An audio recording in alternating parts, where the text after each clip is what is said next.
Hello friends, आज आपण आपला चॅप्टर थर्मोडायनॅमिक्स या चॅप्टरमधील नेक्स्ट पार्ट जो आहे तो पाहणार आहोत, हीट. आपण मागच्या व्हिडिओमध्ये थर्मोडायनॅमिक्स चॅप्टरमधीलच थर्मोडायनॅमिक्स सिस्टीम हा पार्ट पाहिला होता. त्यामध्ये आपण थर्मोडायनॅमिक्स सिस्टीम म्हणजे काय, त्याचे 3 टाईप्स जे आहेत, open system, close system and isolated system, हे आपण पाहिले होते. आज आपण त्याच्या पुढील पार्ट पाहणार आहोत. तो पार्ट आहे heat and internal energy. Okay, तर आज आपण आता हीट पाहूयात. हीट म्हणजे काय, तर heat is the form of energy that is transferred between the system and its environment due to temperature difference that exists between the two. Heat काय आहे, तर हीट हे एक एनर्जीचा फॉर्म आहे जी ट्रान्सफर होते सिस्टीम टू एन्व्हायरमेंट आणि आपण ते and difference that exist between the two due to temperature. Okay, आपण आता हीट झाली आहे किंवा काय म्हणतो आपण, आज टेम्परेचर वाढलेलं आहे. ओके, म्हणजे हीट आणि टेम्परेचर या दोन शब्दातला देखील आपण याच्या अगोदर अर्थ पाहिला होता. हीट काय आहे, तर एनर्जी, आणि टेम्परेचर हे काय आहे ते समजण्यासाठी किंवा तो जो दोन्ही गोष्टींमधला डिफरन्स आपण जो कॅल्क्युलेट करतो त्याला आपण टेम्परेचर असं म्हणू शकतो. टेम्परेचर वाढलेलं आहे असं आपण एक म्हणतो. तर हीट हे समजून घ्या. हीट काय आहे, तर heat is the form of energy that is transferred between the system and its surrounding किंवा environment due to temperature difference that exist between the two. आता सराउंडिंग, सिस्टीम किंवा एन्व्हायरमेंट ह्या गोष्टी ज्या आहेत ह्या आपण कालच्या लेक्चरमध्ये पाहिल्या होत्या. त्या परत आता एक्सप्लेन करण्याची काही गरज नाही आहे. तर ओके, तर आता हीट आपण पाहतोय. हीटचा मेन गुणधर्म किंवा हीट आता काय म्हटलेलं आहे, तर ती काय होते, ट्रान्सफर होती आहे. तर आता हे आपल्याला हीट ट्रान्सफर कशा पद्धतीने होती आहे, ते काय, त्याच्यामध्ये काय काय घडतं हे आता बघायचं आहे. तर फर्स्ट पार्ट बघूया, energy flow into the system. Okay, energy flow into the system म्हणजे काय, त्यासाठी आपण एक ॲझ्युम करूया. Consider a system. सिस्टीम म्हणजे एखादी गोष्ट आपण काल समजलेलं आहे की सिस्टीम म्हणजे काय. तर consider a system with temperature TS is kept in an environment of temperature TE. TS means temperature system, TE means temperature environment. Let Q be the energy transferred between the system and environment. When the temperature of the system is less than that of environment, that is TS is less than TE, the energy flows into the system. आता इथे काय सांगितलं त्यांनी बघा, तर आपण पहिल्यांदा समजून घेऊया. TS म्हणजे सिस्टीम विथ टेम्परेचर, म्हणजे सिस्टीमचं टेम्परेचर. TE म्हणजे एन्व्हायरमेंटचं टेम्परेचर. आणि Q म्हणजे काय आहे, Q is the energy transferred, म्हणजे आपण ते टेम्परेचर म्हणतो ना, आता म्हटलं मग अशी त्या पद्धतीनं Q is the energy transfer between the system and environment. ज्या वेळेला, समोर डायग्राम देखील दाखवतोय, ज्या वेळेला सिस्टीमचं टेम्परेचर आहे म्हणजे TS जे आहे हे एन्व्हायरमेंटच्या टेम्परेचरपेक्षा कमी असेल, त्यावेळेला काय होतं, energy flows into the system. इथे बघा, इथे डायग्राम समोर दिसते आपल्याला. तर ही काय आहे, ही जी डायग्राम आहे ही सिस्टीम. ओके, या सिस्टीमचं टेम्परेचर TS आपण डिनोट केलं आहे. एन्व्हायरमेंटचं जे टेम्परेचर आहे TE डिनोट केलेलं आहे. ज्या वेळेला TE हा TS पेक्षा मोठा असतो किंवा TS हा TE पेक्षा लहान असेल, त्यावेळेला Q जो आहे, ओके, हा काय आहे, असणार आहे greater than 0. Okay, means TS, ज्या वेळेला TS is less than TE, त्यावेळेला Q जो आहे हा ग्रेटर दॅन 0. म्हणजेच काय, इथे बघा, as a result the system gains energy and Q is positive. Okay, म्हणजे काय होणार आहे, तर सिस्टीम काय करणार आहे, एन्व्हायरमेंटमधलं टेम्परेचर जे आहे ते आपल्याकडं गेन करणार आहे. त्यामुळं काय होणार आहे, Q हा पॉझिटिव्ह असणार आहे. ओके, समजून घ्या, ज्या वेळेला TS हा लेस दॅन TE असतो, म्हणजे सिस्टीमचं टेम्परेचर हे एन्व्हायरमेंटच्या टेम्परेचरपेक्षा कमी असतं, त्यावेळेला सिस्टीममधले जे मॉलिक्युल्स आहेत किंवा सिस्टीम जे आहे ती टेम्परेचर काय करणार, एन्व्हायरमेंटमधून आपल्याकडे गेन करणार आहे, आपल्याकडे ती घेणार आहे. त्यावेळेला Q जो आहे तो काय असणार आहे, पॉझिटिव्ह असणार आहे. ओके, आता पुढचा पार्ट काय असणार आहे बघा, energy flows from the system. हा पार्ट कधी होणार आहे किंवा ही कंडिशन कधी असणार आहे, तर बघा, when TS is greater than TE. आता मगाशी काय बघितलं, TS is less than TE. आता इथे काय आहे, TS is greater than TE. The system losses the energy that is the energy flows from this system into the environment. Okay, म्हणजे ज्या वेळेला TS म्हणजे सिस्टीमचं टेम्परेचर हे एन्व्हायरमेंटच्या टेम्परेचरपेक्षा जास्त असेल त्यावेळेला सिस्टीम ही काय करणार आहे, त्यातली जी एनर्जी आहे किंवा हीट काय असेल, ती हीट असेल, एनर्जी असेल, ती काय करणार आहे, लॉस होणार आहे त्याची. ओके, कारण ती टेम्परेचरमध्ये एन्व्हायरमेंटमध्ये ती ट्रान्सफर होणार आहे. ओके, इथं देखील डायग्राम दाखवलेली आहे बघा. ही सिस्टीम आहे TS environmental temperature TE. TE TS is greater than TE, then Q is less than 0. Okay, in this case Q is negative. मगाच्या केसमध्ये काय झालं होतं, Q पॉझिटिव्ह होतं आणि ह्या केसमध्ये काय झालं, Q निगेटिव्ह आला. ओके, बघा सिस्टीम दोन्ही समजून घ्या एकदा. सिस्टीम ज्या वेळेला सिस्टीमची एनर्जी किंवा सिस्टीमची एनर्जी जी आहे ती एन्व्हायरमेंटच्या एनर्जीपेक्षा कमी असते त्यावेळेला Q हा पॉझिटिव्ह असतो आणि ज्या वेळेला सिस्टीमची एनर्जी ही एन्व्हायरमेंटल एनर्जीपेक्षा जास्त असते त्यावेळेला Q हा निगेटिव्ह असतो. ओके, ऑब्जेक्टिव्हला अथवा 1 मार्काच्या प्रश्नात देखील हे विचारू शकतात, त्यामुळे लक्ष द्या. आता पुढचा एक पार्ट आहे त्याचाच आहे हा थर्ड पॉईंट आहे, नो ट्रान्सफर एनर्जी. आता हा नो ट्रान्सफर एनर्जी कधी असेल तुम्हाला समजलं असेल, कारण आपण थर्मोडायनॅमिक सिस्टीम ज्याला पाहिलेली आहे त्याला देखील हे पाहिलेलं आहे, म्हणजे थोडक्यात त्याचा अंदाज घेतलेला आहे. तर तुम्ही देखील आता अंदाज बांधू शकता. For TS is equal to TE, म्हणजेच ज्या वेळेला सिस्टीमची एनर्जी ज्या वेळेला TE ही काय असणार आहे, TS आणि TE ह्या इक्वल असणार आहेत. म्हणजे सिस्टीम आणि एन्व्हायरमेंटची जे एनर्जी आहे किंवा एन्व्हायरमेंटमधलं जे टेम्परेचर आहे ते ज्या वेळेला सेम असणार आहे त्यावेळेला गेन करण्याचा पण प्रश्न येत नाही आणि लॉस करण्याचा देखील प्रश्न येत नाही. त्यामुळे काय असणार आहे, TS is equal to TE is therefore Q is equal to 0. Okay, म्हणजे पॉझिटिव्ह पण नाही निगेटिव्ह पण नाही आहे, तो काय असणार आहे, स्टेबल असणार आहे. म्हणजेच बघा, for TS is equal to TE the system and the environment are in thermal equilibrium and there is no transfer of energy. Okay, thermal equilibrium देखील आपण मागच्या व्हिडिओमध्ये पाहिलेलं आहे. थर्मल इक्विलिब्रियम म्हणजे काय, तर ज्या वेळेला दोन्ही सिस्टीम सेम टेम्परेचरला येतात, इक्वली होतात, त्यावेळेला आपण त्याला थर्मल इक्विलिब्रियम असं म्हणतो. हे आपण पाहिलेलं आहे. इथे बघा ही सिस्टीम दाखवली आहे TS environmental energy TE, then TS is equal to TE therefore Q is equal to 0. Okay, आता आपण हीट पाहिली. हीट म्हणजे काय बघितलं, त्यानंतर energy flow into the system energy flow from the system आणि नो ट्रान्सफर एनर्जी, हे 3 concept आत्ता पाहिले. आता याच्या पुढचा जो कन्सेप्ट आहे हा आहे इंटरनल एनर्जी.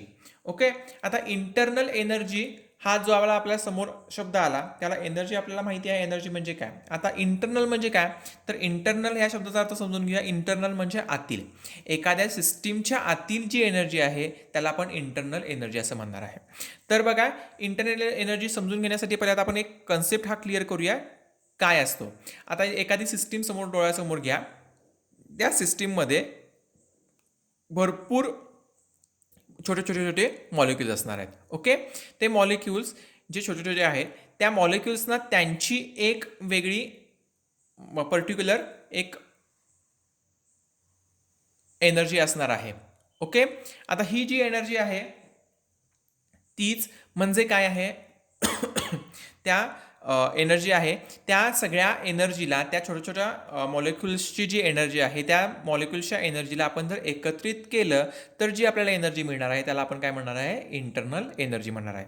असं आपण थोडक्यात एक ओझरतं समजून घेऊया मेन डेफिनेशनकडे अथवा मेन कन्सेप्टला जायच्या अगोदर. आता असं आपण म्हणू शकतो का बघा, it is a sum of the energy of all the molecules in the system. Okay, आता बघा डेफिनेशन बघूया समोर. Internal energy is defined as the energy associated with the random disordered motion of the molecule of a system. आता बघा, random disordered motion म्हणजे एखादी आपण system घेतली तर सिस्टीममधले जे मॉलिक्यूल असणार आहेत ते डिसऑर्डर्ड रँडमली कसेही इकडे तिकडे मूव्ह झालेले असणार आहेत. ते काय एकाच लाईनीमध्ये बसलेले आहेत किंवा असे एकावर एक किंवा व्यवस्थित शाण्या मुलांसारखं शांतपणे बसलेले असतात नाही, तर ते रँडमली डिसऑर्डरमध्ये असतात. ओके, त्या सर्व एनर्जीचा आपण जर त्यांची सम केली तर आपल्याला जी मिळणारी एनर्जी असते ती इंटरनल एनर्जी असते. It is different than the microscopic order energy of moving object. आता एक्झाम्पल त्यांनी समोर दिलेलं आहे. For example, a gas of water at rest on ground has no kinetic energy. Its potential energy can also be taken as zero. आता ज्या वेळेला आपण एका टेबलावरती ग्लासमध्ये पाणी भरून जर ठेवलं तर ते पाणी काय असणार आहे, शांत बसलेलं असणार. त्याला मुव्हिंग कुठल्याही प्रकारचा नसणार आहे. त्याच्यामध्ये जे मूव्ह जो होणार आहेत त्या कुठल्याही प्रकारचे त्याच्यामध्ये मॉलिक्युल्स मूव्ह होणार नाही आहेत, कारण ते शांत टेबलावरती बसलेलं आहे. तर त्याच्यामध्ये काय असणार आहे, कायनेटिक एनर्जी काय नसणारच आहे, कारण ते मूव्ह करत नाही आहे. सो कायनेटिक एनर्जी काहीच नसल्यामुळं कायनेटिक एनर्जी ज्यावेळेला झिरो असणार आहे किंवा काही नाही आहे, त्याला त्याची पोटेन्शियल एनर्जी देखील काय असणार आहे, झिरोच असणार आहे. Okay. But the water molecule in the glass at the given temperature move at a random speed by virtue of which the system has some internal energy. म्हणजेच काय, ज्या वेळेला ते वॉटर मोलिक्युल्स मूव्ह होणार आहेत, त्याची मध्ये हालचाल होणार आहे, त्यावेळेला काय होणार आहे, त्याच्यामध्ये आपल्याला इंटरनल एनर्जी मिळणार आहे. म्हणजेच काय, आपण जे मगाशी म्हटलं, it is the sum of the energy of all the molecules in the system. म्हणजे आता कायनेटिक एनर्जी आपण काय करणार आहे, kinetic energy plus potential energy. आपण असंही म्हणू शकतो बघा, if we add up all the kinetic energy of all molecules we get the internal energy of the system. किंवा असंही म्हणू शकतो, internal energy of a system is the sum of potential energy and kinetic energy of the system. म्हणजे त्या सिस्टीममध्ये असणाऱ्या त्या प्रत्येक मोलिक्युलची जी एनर्जी आहे, प्रत्येक मोलिक्युलला जी त्यांची एनर्जी दिलेली असते, ती कायनेटिक एनर्जी असेल अथवा पोटेन्शियल एनर्जी असेल, त्या दोन्हींच्या आपण ज्या वेळेला त्या सिस्टीमची आपण ज्यावेळेला सम करणार आहोत किंवा त्याचे ॲडिशन करणार आहोत, त्याला जे आपल्याला मिळणार आहे ती काय मिळणार आहे, तर इंटरनल एनर्जी. इंटरनल एनर्जी म्हणजे त्यांची स्वतःची इनबिल्ड एनर्जी जी असती त्याला आपण म्हणू शकतो, किंवा आतील energy. Okay. Thus the internal energy of the substance is the total energy of its atoms or molecules. हेच आता आपण बघितलं. This internal energy of a system is denoted by U. तर आपला जो कॅपिटल यू आहे त्यांना आपण इंटरनल एनर्जी डिनोट करतो. ज्यावेळेला कुठेही आपल्याला यू दिसेल तर त्या लक्षात घ्या की यू म्हणजे काय आहे, तर आपली इंटरनल एनर्जी. आता ह्याचाच पुढचा पार्ट काय आहे, तर change in internal energy of a system. आता इंटरनल एनर्जी म्हणजे काय बघितलं आपण, इंटरनल एनर्जी म्हणजे त्या एखाद्या सिस्टीममधली त्याची इनबिल्ट एनर्जी, जी काय कायनेटिक एनर्जी असेल किंवा पोटेन्शियल एनर्जी असेल, त्यांची सम केल्यानंतरनं किंवा त्यांची ॲडिशन केल्यानंतरनं जी आपल्याला ॲड केल्यानंतर जी मिळणारी एनर्जी आहे ती इंटरनल एनर्जी आपण असं म्हणू शकतो. ओके. तर बघा, 2 डायग्राम दिसत आहेत, ह्याच्यामध्ये आपल्याला 2 पार्ट बघायचे आहेत. ते काय आहेत पार्ट बघा. Change in internal energy of a system can be brought about by heating the system. म्हणजे काय आहे, तर change in internal energy change कधी, जर बाहेरून आपण त्याला काहीतरी एनर्जी प्रोव्हाइड केली तर ती एनर्जी त्या इंटरनल एनर्जीमध्ये काय फरक होतो किंवा त्याच्यामध्ये काय बदल होतात ते आता आपल्याला बघायचं आहे. ओके. तर आता बघा, consider A gas filled in a cylinder fitted with A movable massless and frictionless pistons at one end as shown in figure. इथं समोर तुम्हाला एक फिगर दिसते आहे. फिगरला हे सिलेंडर आहे, ह्याच्यामध्ये हे मोलिक्युल्स आहेत, म्हणजे तिथं गॅस आहे. इथं आपण एक पिस्टन्स त्याला जॉईन केलेला आहे. इकडचा जो एंड आहे हा क्लोज आहे, इकडचा हा ओपन एंडला पिस्टन्स आहे. तो पिस्टन्स कसा आहे, movable, massless and frictionless. Okay. Let the temperature of the gas be TS. Okay, system आहे, so TS and that of the environment be TE. एन्व्हायरमेंटला आपण मगाशीच बघितलेलं टेम्परेचर आपण डिनोट केलेलं आहे TE. The cylinder can be brought in contact with a source of heat such as a burner. Okay. त्या गॅसच्या खाली एक बर्नर म्हणजे गॅस मेणबत्ती अथवा बर्नर तुम्ही बघितलं असेल लॅबमध्ये, ते बर्नर आपण ठेवणार आहे. तो बाहेरचा जो सोर्स आहे तो आपण त्याला हीट प्रोव्हाइड करणार आहे. As TE is greater than TS. म्हणजे काय, एन्व्हायरमेंटल एनर्जी ज्या वेळेला जास्त असणार आहे कशापेक्षा, तर सिस्टीमच्या एनर्जीपेक्षा the temperature difference between the source of heat environment and the system will cause a flow of energy towards the gas in the cylinder. Thus, there will be an increase in the internal energy of the gas. If the environment is at temperature lower than the gas, TS is greater than TE, the energy is transferred from the gas to the environment. Okay, बघा, दोन्ही इथं दाखवलेला आहे. ज्या वेळेला TE environmental energy ही जास्त असणार आहे कुणापेक्षा, तर सिस्टीमच्या एनर्जीपेक्षा, त्यावेळेला आपण काय करणार आहे, towards the gas. Okay, system will cause A flow of energy towards the gas in the cylinder. म्हणजे काय करणार आहे, टोवर्ड्स गॅसकडे ती एनर्जी येणार आहे. आणि ज्या वेळेला गॅस आपण तिथं बर्नर जो आपण बाहेरून हीट दिलेली आहे, एनर्जी दिलेली आहे, सप्लाय दिलेला आहे, सोर्स जो दिलेला आहे, ज्या वेळेला त्या गॅसची एनर्जी वाढणार आहे, म्हणजे काय, system TS is greater than T, the energy is transferred from the gas to the environment. ती जी काय होणार आहे, गॅसमध्ये जी एनर्जी येणार आहे ती ट्रान्सफर कशामध्ये होणार आहे, तर ती एन्व्हायरमेंटमध्ये होणार आहे. ओके, तर इथे बघा आपण काय बघितलं, सिस्टीम बघितली कशाची, तर गॅस सिस्टीम बघितली, त्याच्यामध्ये पिस्टन्स आपण घेतला आहे, movable, massless and frictionless. Okay, त्या गॅसला आपण काय केलं पहिल्यांदा, त्याची काय होतं, गॅस म्हणजे सिस्टीमची जी एनर्जी आहे ती एन्व्हायरमेंटच्या एनर्जीपेक्षा कमी होती. त्यावेळेला काय असणार आहे, तर ते गेन करणार आहे. मगाशीच आपण बघितलेलं आहे थोडक्यातच, गॅसमधली जी एनर्जी आहे, इंटरनल एनर्जी, ती काय करणार आहे, गेन करणार आहे बाहेरून जी आपल्याला हीट किंवा एनर्जी मिळणार आहे. त्यासाठी आपण काय केला, त्याला एक बर्नर म्हणजे एक सोर्स दिला. त्यानुसार काय झालं, तो तिथला टेम्परेचर वाढलं, गॅसचं जे आतलं टेम्परेचर आहे ते वाढल्यानंतर काय झालं, गॅसचं टेम्परेचर वाढलं, म्हणजे गॅसची एनर्जी ही एन्व्हायरमेंटल एनर्जीपेक्षा जास्त झाली. सो गॅसची एनर्जी आहे ती काय करायला लागलं, गॅस जो आहे तो आपली एनर्जी एन्व्हायरमेंटमध्ये ट्रान्सफर करायला लागला. हा एक कन्सेप्ट झाला. आणि दुसरा कन्सेप्ट त्याच्यातच आहे बघा, change in internal energy of a system can be brought about by doing some work on it. आता मगाशी आपण काय केलं, तर त्याला एनर्जी बाहेरून प्रोव्हाइड केलं, बाहेरून एक सोर्स अप्लाय केला, जो हीट आहे, हीट एनर्जी आहे ती आपण त्या गॅसला प्रोव्हाइड केली. आता इथे काय करायचं आहे, तर मूव्ह करायचा आहे. जो पिस्टन्स जो आहे, पिस्टन्सचा मेन थिंगच काय आहे, तर मूव्ह होणे. ओके, बघा, consider A gas field a cylinder fitted with A movable, massless and frictionless pistons at one end. मगाशीच आपण बघितलेलं आहे, सेम डायग्राम, सेम कन्सेप्ट आहे, फक्त याच्यामध्ये मुव्हिंग आहे आणि त्याच्यामध्ये सोर्स आपण अप्लाय केला होता बाहेरून. Let the temperature of the gas be TS and that of environment be TE. The piston is pushed inside the cylinder quickly so that the gas is compressed as shown in figure. Okay, आता आपण जर इथं काय केलं, जर pistons हा इकडून quickly आत मूव्ह केला की आत ढकलला, तर काय होणार आहे, गॅस हा कॉम्प्रेस होणार आहे.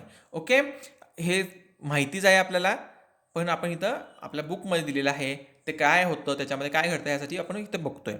In this case the pistons does some work on the gas in moving it through some distance. Okay, the gas gains the energy and its temperature is increased. Okay, आपण जो pistons move केलेला आहे एका ठिकाणापासून दुसऱ्या ठिकाणाकडे, म्हणजे आतमध्ये ढकलला, त्यामुळे काय झाला, गॅस कॉम्प्रेस झाला. त्या गॅस कॉम्प्रेस झाल्याबरोबरच त्या गॅसनं काही जी एनर्जी आहे ती देखील गेन केली.